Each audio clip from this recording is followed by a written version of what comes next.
कट्टा, दूनाली, फिरौती, रंगदारी, यही सब चलेगा। बिहार में एनडीए जंगल राज को लेकर हावी, लेकिन ये मुद्दा इस बार के चुनाव में कितना कारगर है कहा नहीं जा सकता। लेकिन इतना जरूर है कि बिहार में वोटिंग का जो पैटर्न रहा है, उसके जो नतीजे बीते चुनावों में आए हैं, उसे लेकर महागठबंधन उत्साहित जरूर है। यहाँ सवाल ये कि क्या वाकई बिहार में वोटिंग प्रतिशत में इजाफा हुआ है या फिर ये सिर्फ तकनीकी वजहों से दिखाई देता है। इसे समझने की जरूरत है, क्योंकि इसमें एसआईआर एक अहम फैक्टर रहा। एसआईआर से पहले बिहार में कुल 7 करोड़ 89 लाख मतदाता थे। एसआईआर प्रक्रिया में कुल 68,66,000 मतदाताओं का नाम हटा दिया गया। 22,34,000 लोग मृत मिले। 6,85,000 का 2 जगह नाम था, जबकि 36,44,000 दूसरे जगह शिफ्ट हो गए। ड्राफ्ट वोटर लिस्ट से 3,66,000 नाम काटे।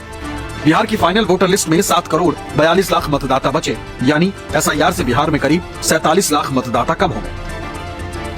अगर 47 लाख वोटर 2020 के मुकाबले कम हुए, तो इसका एक अर्थ ये भी निकलता है कि अगर 2020 से जितने मतदाताओं ने ही इस बार वोट किया, तो वोट प्रतिशत बढ़ जाए। बड़ी संख्या में महिलाएं निकली। 8% बिहार में अगर 61 साढ़े 61% पुरुषों ने मतदान किया, तो करीब 68-69% महिला मतदाताओं ने मतदान किया है।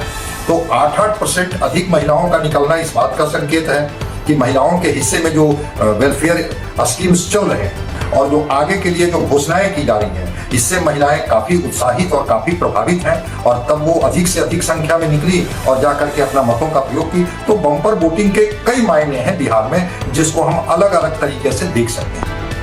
हालांकि बम्पर वोटिंग के पीछे एनडीए नेताओं का अलग ही तर्क, जिनका दावा है कि नीतीश के सुशासन को बिहार की जनता ने स्वीकार किया, जबकि जंगल राज से किनारा किया। कल का जो वोट परसेंटेज है वो बता रहा है कि प्रो इनकम्बेंसी है। लगातार पीछे से जो लोग बोल रहे थे एंटी इनकम्बेंसी है, ये वोट तब बढ़ते हैं जब लोग सरकार से खुश हैं और खुश होकर के ये सोच करके नहीं, ये सरकार को जाने नहीं देना है, जंगल राज को आने नहीं देना है। जो लोग छठ माँ को जो लोग ड्रामा बता रहे हैं, उनको सबक सिखाना है, तब ये होता है।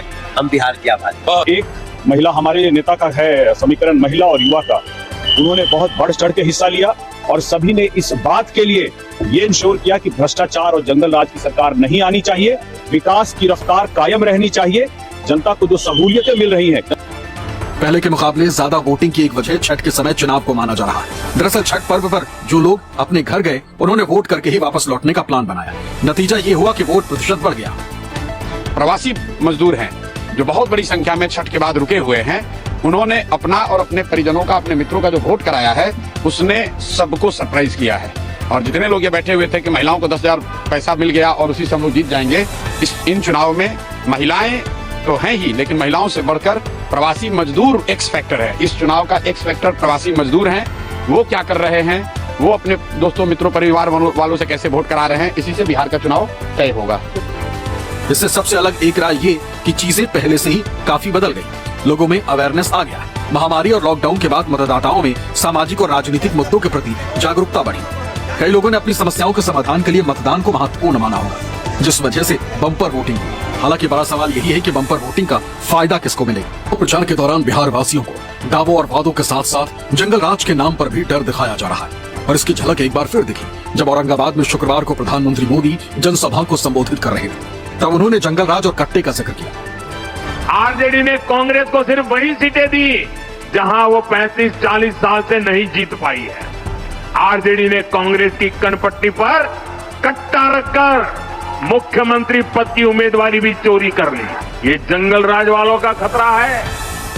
ये अभी से बच्चों तक को रंगदार बनाने की बातें कर रहे हैं, खुलेआम कर रहे हैं। ये लोग खुली घोषणा कर रहे हैं कि भैया की सरकार आएगी तो कट्टा, दूनाली, फिरौती, रंगदारी, यही सब चलेगा।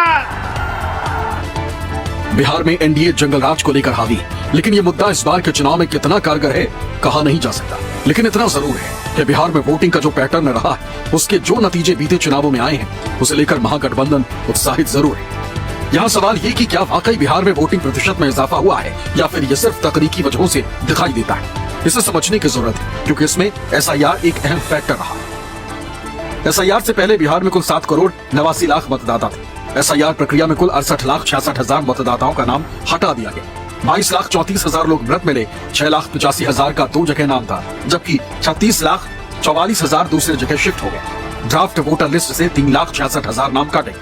बिहार की फाइनल वोटर लिस्ट में 7 करोड़ 42 लाख मतदाता बचे, यानी SIR से बिहार में करीब 47 लाख मतदाता कम हो गए। अगर 47 लाख वोटर 2020 के मुकाबले कम हुए तो इसका एक अर्थ ये भी निकलता है कि अगर 2020 से जितने मतदाताओं ने ही इस बार वोट किया तो वोट प्रतिशत बढ़ जाएगा। बड़ी संख्या में महिलाएं निकली। 8% बिहार में अगर 61-61.5% पुरुषों ने मतदान किया तो करीब करीब 68-69% महिला मतदाताओं ने मतदान किया है। तो 8% अधिक महिलाओं का निकलना इस बात का संकेत है कि महिलाओं के हिस्से में जो वेलफेयर स्कीम्स चल रहे हैं और जो आगे के लिए जो घोषणाएं की जा रही हैं, इससे महिलाएं काफी उत्साहित और काफी प्रभावित हैं और तब वो अधिक से अधिक संख्या में निकली और जाकर के अपना मतों का प्रयोग की। तो बम्पर वोटिंग के कई मायने हैं बिहार में, जिसको हम अलग अलग तरीके से देख सकते हैं। हालांकि बम्पर वोटिंग के पीछे एनडीए नेताओं का अलग ही तर्क, जिनका दावा है कि नीतीश के सुशासन को बिहार की जनता ने स्वीकार किया, जबकि जंगलराज से किनारा किया। कल का जो वोट परसेंटेज है वो बता रहा है कि प्रो इनकम्बेंसी है। लगातार पीछे से जो लोग बोल रहे थे एंटी इनकम्बेंसी है, ये वोट तब बढ़ते हैं जब लोग सरकार से खुश हैं और खुश होकर के ये सोच करके नहीं, इस सरकार को जाने नहीं देना है, जंगल राज को आने नहीं देना है। जो लोग छठ माँ को जो लोग ड्रामा बता रहे हैं उनको सबक सिखाना है, तब ये होता है। हम बिहार के आभारी। एक महिला हमारे नेता का है समीकरण महिला और युवा का, उन्होंने बहुत बढ़ चढ़ के हिस्सा लिया और सभी ने इस बात के लिए ये इंश्योर किया कि भ्रष्टाचार और जंगल राज की सरकार नहीं आनी चाहिए, विकास की रफ्तार कायम रहनी चाहिए, जनता को जो सहूलियतें मिल रही हैं। पहले के मुकाबले ज्यादा वोटिंग की एक वजह छठ के समय चुनाव को माना जा रहा है। दरअसल छठ पर्व पर जो लोग अपने घर गए उन्होंने वोट करके ही वापस लौटने का प्लान बनाया। नतीजा ये हुआ कि वोट प्रतिशत बढ़ गया। प्रवासी मजदूर हैं जो बहुत बड़ी संख्या में छठ के बाद रुके हुए हैं, उन्होंने अपना और अपने परिजनों का, अपने मित्रों का जो वोट कराया है उसने सबको सरप्राइज किया है।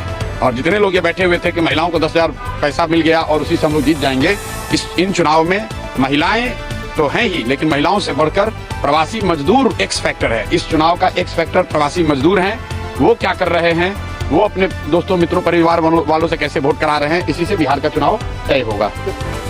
इससे सबसे अलग एक राय ये कि चीजें पहले से ही काफी बदल गई। लोगों में अवेयरनेस आ गया है। महामारी और लॉकडाउन के बाद मतदाताओं में सामाजिक और राजनीतिक मुद्दों के प्रति जागरूकता बढ़ी। कई लोगों ने अपनी समस्याओं के समाधान के लिए मतदान को महत्वपूर्ण माना होगा, जिस वजह से बम्पर वोटिंग हुई। हालांकि बड़ा सवाल यही है कि बम्पर वोटिंग का फायदा किस वासियों को। दावों और वादों के साथ साथ जंगल राज के नाम पर भी डर दिखाया जा रहा है और इसकी झलक एक बार फिर दिखी जब औरंगाबाद में शुक्रवार को प्रधानमंत्री मोदी जनसभा को संबोधित कर रहे थे। तब उन्होंने जंगल राज और कट्टे का जिक्र किया। आरजेडी ने कांग्रेस को सिर्फ वही सीटें दी जहां वो 35-40 साल से नहीं जीत पाई है। आरजेडी ने कांग्रेस की कनपट्टी पर कट्टा रखकर मुख्यमंत्री पद की उम्मीदवारी भी चोरी कर ली। ये जंगल राज वालों का खतरा है। ये अभी से बच्चों तक को रंगदार बनाने की बातें कर रहे हैं, खुलेआम कर रहे हैं। ये लोग खुली घोषणा कर रहे हैं कि भैया की सरकार आएगी तो कट्टा, दूनाली, फिरौती, रंगदारी, यही सब चलेगा। बिहार में एनडीए जंगल राज को लेकर हावी, लेकिन ये मुद्दा इस बार के चुनाव में कितना कारगर है कहा नहीं जा सकता। लेकिन इतना जरूर है कि बिहार में वोटिंग का जो पैटर्न रहा है, उसके जो नतीजे बीते चुनावों में आए हैं, उसे लेकर महागठबंधन उत्साहित जरूर है। यहाँ सवाल ये कि क्या वाकई बिहार में वोटिंग प्रतिशत में इजाफा हुआ है या फिर ये सिर्फ तकनीकी वजहों से दिखाई देता है। इसे समझने की जरूरत है क्योंकि इसमें SIR एक अहम फैक्टर रहा। SIR से पहले बिहार में कुल 7 करोड़ 89 लाख मतदाता थे। SIR प्रक्रिया में कुल 68,66,000 मतदाताओं का नाम हटा दिया गया। 22,34,000 लोग मृत मिले। 6,85,000 का 2 जगह नाम था, जबकि 36,44,000 दूसरे जगह शिफ्ट हो गए। ड्राफ्ट वोटर लिस्ट से 3,66,000 नाम काटे। बिहार की फाइनल वोटर लिस्ट में 7 करोड़ 42 लाख मतदाता बचे, यानी SIR से बिहार में करीब 47 लाख मतदाता कम हो गए। अगर 47 लाख वोटर 2020 के मुकाबले कम हुए तो इसका एक अर्थ ये भी निकलता है कि अगर 2020 से जितने मतदाताओं ने ही इस बार वोट किया तो वोट प्रतिशत बढ़ जाएगा। बड़ी संख्या में महिलाएं निकली। 8% बिहार में अगर 61-61.5% पुरुषों ने मतदान किया तो करीब करीब 68-69% महिला मतदाताओं ने मतदान किया है। तो 8% अधिक महिलाओं का निकलना इस बात का संकेत है कि महिलाओं के हिस्से में जो वेलफेयर स्कीम्स चल रहे हैं और जो आगे के लिए जो घोषणाएं की जा रही हैं, इससे महिलाएं काफी उत्साहित और काफी प्रभावित हैं और तब वो अधिक से अधिक संख्या में निकली और जाकर के अपना मतों का प्रयोग की। तो बम्पर वोटिंग के कई मायने हैं बिहार में, जिसको हम अलग अलग तरीके से देख सकते हैं। हालांकि बम्पर वोटिंग के पीछे एनडीए नेताओं का अलग ही तर्क है, जिनका दावा है कि नीतीश के सुशासन को बिहार की जनता ने स्वीकार किया, जबकि जंगल राज से किनारा किया। कल का जो वोट परसेंटेज है वो बता रहा है कि प्रो इनकम्बेंसी है। लगातार पीछे से जो लोग बोल रहे थे एंटी इनकम्बेंसी है, ये वोट तब बढ़ते हैं जब लोग सरकार से खुश हैं और खुश होकर के ये सोच करके नहीं, ये सरकार को जाने नहीं देना है, जंगल राज को आने नहीं देना है। जो लोग छठ माँ को जो लोग ड्रामा बता रहे हैं उनको सबक सिखाना है, तब ये होता है। हम बिहार की आबादी एक महिला हमारे नेता का है समीकरण महिला और युवा का, उन्होंने बहुत बढ़ चढ़ के हिस्सा लिया और सभी ने इस बात के लिए ये इंश्योर किया कि भ्रष्टाचार और जंगल राज की सरकार नहीं आनी चाहिए, विकास की रफ्तार कायम रहनी चाहिए, जनता को जो सहूलियतें मिल रही हैं।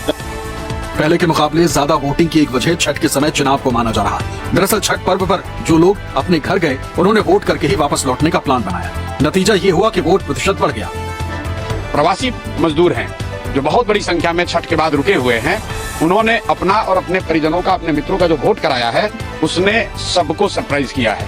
और जितने लोग ये बैठे हुए थे कि महिलाओं को 10,000 पैसा मिल गया और उसी समय जीत जाएंगे, इन चुनाव में महिलाएं तो हैं ही, लेकिन महिलाओं से बढ़कर प्रवासी मजदूर एक्स फैक्टर है। इस चुनाव का एक्स फैक्टर प्रवासी मजदूर हैं। वो क्या कर रहे हैं, वो अपने दोस्तों मित्रों परिवार वालों से कैसे वोट करा रहे हैं, इसी से बिहार का चुनाव तय होगा। इससे सबसे अलग एक राय ये कि चीजें पहले से ही काफी बदल गई। लोगों में अवेयरनेस आ गया। महामारी और लॉकडाउन के बाद मतदाताओं में सामाजिक और राजनीतिक मुद्दों के प्रति जागरूकता बढ़ी।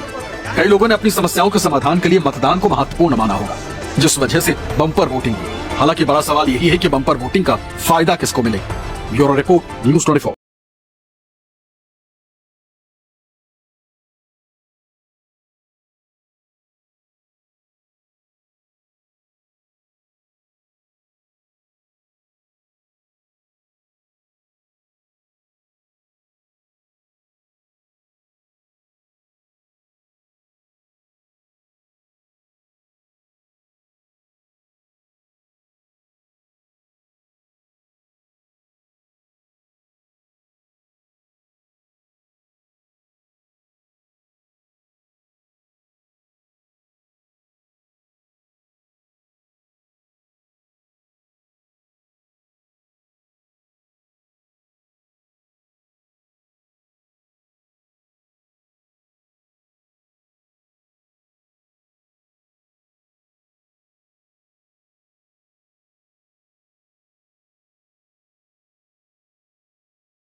बिहार विधानसभा चुनाव के पहले चरण का फाइनल आंकड़ा जारी हो गया और रिकॉर्ड 65.08% मतदान हुआ। बहरहाल इसमें सबसे ज्यादा अहम फैक्टर की बात करते हैं। उस मतदाता की जो नीतीश कुमार का सबसे भरोसेमंद वोट बैंक माना जाता है, बिहार की महिला वोटर्स। और 2010 के विधानसभा चुनाव और इसके बाद से चाहे विधानसभा हो या लोकसभा चुनाव, हर बार नीतीश कुमार को बिहार में महिला मतदाताओं का भरपूर साथ मिलता रहा। इस बार भी चुनाव से पहले नीतीश कुमार ने इस महिला वोटर्स को 10,000 का बड़ा चुनावी दाव खेला, जिसे एनडीए का मास्टर स्ट्रोक कहा जा रहा है। तो क्या ये मास्टर स्ट्रोक काम कर गया या फिर इस चुनाव एसआईआर, जेनजी और युवा वोटर्स तक महागठबंधन की अपील बढ़ चढ़कर रंग लाई? देखिए चुनाव प्रचार के दौरान बिहार वासियों को दावों और वादों के साथ साथ जंगल राज के नाम पर भी डर दिखाया जा रहा है। और इसकी झलक एक बार फिर दिखी जब औरंगाबाद में शुक्रवार को प्रधानमंत्री मोदी जनसभा को संबोधित कर रहे थे। तब उन्होंने जंगल राज और कट्टे का जिक्र किया। आरजेडी ने कांग्रेस को सिर्फ वही सीटें दी जहां वो 35-40 साल से नहीं जीत पाई है। आरजेडी ने कांग्रेस की कनपट्टी पर कट्टा रखकर मुख्यमंत्री पद की उम्मीदवारी भी चोरी कर ली। ये जंगल राज वालों का खतरा है। ये अभी से बच्चों तक को रंगदार बनाने की बातें कर रहे हैं, खुलेआम कर रहे हैं। ये लोग खुली घोषणा कर रहे हैं कि भैया की सरकार आएगी तो कट्टा, दूनाली, फिरौती, रंगदारी यही सब चलेगा। बिहार में एनडीए जंगल राज को लेकर हावी, लेकिन ये मुद्दा इस बार के चुनाव में कितना कारगर है कहा नहीं जा सकता। लेकिन इतना जरूर है कि बिहार में वोटिंग का जो पैटर्न रहा है, उसके जो नतीजे बीते चुनावों में आए हैं, उसे लेकर महागठबंधन उत्साहित जरूर है। यहाँ सवाल ये कि क्या वाकई बिहार में वोटिंग प्रतिशत में इजाफा हुआ है या फिर ये सिर्फ तकनीकी वजहों से दिखाई देता है। इसे समझने की जरूरत है क्योंकि इसमें एसआईआर एक अहम फैक्टर रहा। एसआईआर से पहले बिहार में कुल 7 करोड़ 89 लाख मतदाता थे। एसआईआर प्रक्रिया में कुल 68,66,000 मतदाताओं का नाम हटा दिया गया। 22,34,000 लोग मृत मिले। 6,85,000 का 2 जगह नाम था, जबकि 36,44,000 दूसरे जगह शिफ्ट हो गए। ड्राफ्ट वोटर लिस्ट से 3,66,000 नाम काटे। बिहार की फाइनल वोटर लिस्ट में 7 करोड़ 42 लाख मतदाता बचे, यानी एसआईआर से बिहार में करीब 47 लाख मतदाता कम हो गए। अगर 47 लाख वोटर 2020 के मुकाबले कम हुए तो इसका एक अर्थ ये भी निकलता है कि अगर 2020 से जितने मतदाताओं ने ही इस बार वोट किया तो वोट प्रतिशत बढ़ जाएगा। बड़ी संख्या में महिलाएं निकली। 8% बिहार में अगर 61-61.5% पुरुषों ने मतदान किया तो करीब 68-69% महिला मतदाताओं ने मतदान किया है। तो 8% अधिक महिलाओं का निकलना इस बात का संकेत है कि महिलाओं के हिस्से में जो वेलफेयर स्कीम्स चल रहे हैं और जो आगे के लिए जो घोषणाएं की जा रही हैं, इससे महिलाएं काफ़ी उत्साहित और काफ़ी प्रभावित हैं। और तब वो अधिक से अधिक संख्या में निकली और जा कर के अपना मतों का प्रयोग की। तो बम्पर वोटिंग के कई मायने हैं बिहार में, जिसको हम अलग अलग तरीके से देख सकते हैं। हालांकि बम्पर वोटिंग के पीछे एनडीए नेताओं का अलग ही तर्क है, जिनका दावा है कि नीतीश के सुशासन को बिहार की जनता ने स्वीकार किया, जबकि जंगल राज से किनारा किया। कल का जो वोट परसेंटेज है वो बता रहा है कि प्रो इनकम्बेंसी है। लगातार पीछे से जो लोग बोल रहे थे एंटी इनकम्बेंसी है, ये वोट तब बढ़ते हैं जब लोग सरकार से खुश हैं और खुश होकर के ये सोच करके नहीं, ये सरकार को जाने नहीं देना है, जंगल राज को आने नहीं देना है। जो लोग छठ माँ को जो लोग ड्रामा बता रहे हैं उनको सबक सिखाना है, तब ये होता है। हम बिहार के आभारी। एक महिला हमारे नेता का है समीकरण महिला और युवा का, उन्होंने बहुत बढ़ चढ़ के हिस्सा लिया और सभी ने इस बात के लिए ये इंश्योर किया कि भ्रष्टाचार और जंगल राज की सरकार नहीं आनी चाहिए, विकास की रफ्तार कायम रहनी चाहिए, जनता को जो सहूलियतें मिल रही हैं। पहले के मुकाबले ज्यादा वोटिंग की एक वजह छठ के समय चुनाव को माना जा रहा है। दरअसल छठ पर्व पर जो लोग अपने घर गए, उन्होंने वोट करके ही वापस लौटने का प्लान बनाया। नतीजा ये हुआ कि वोट प्रतिशत बढ़ गया। प्रवासी मजदूर हैं जो बहुत बड़ी संख्या में छठ के बाद रुके हुए हैं, उन्होंने अपना और अपने परिजनों का, अपने मित्रों का जो वोट कराया है, उसने सबको सरप्राइज किया है। और जितने लोग ये बैठे हुए थे कि महिलाओं को 10,000 पैसा मिल गया और उसी से हम लोग जीत जाएंगे, इन चुनाव में महिलाएं तो हैं ही, लेकिन महिलाओं से बढ़कर प्रवासी मजदूर एक्स फैक्टर है। इस चुनाव का एक्स फैक्टर प्रवासी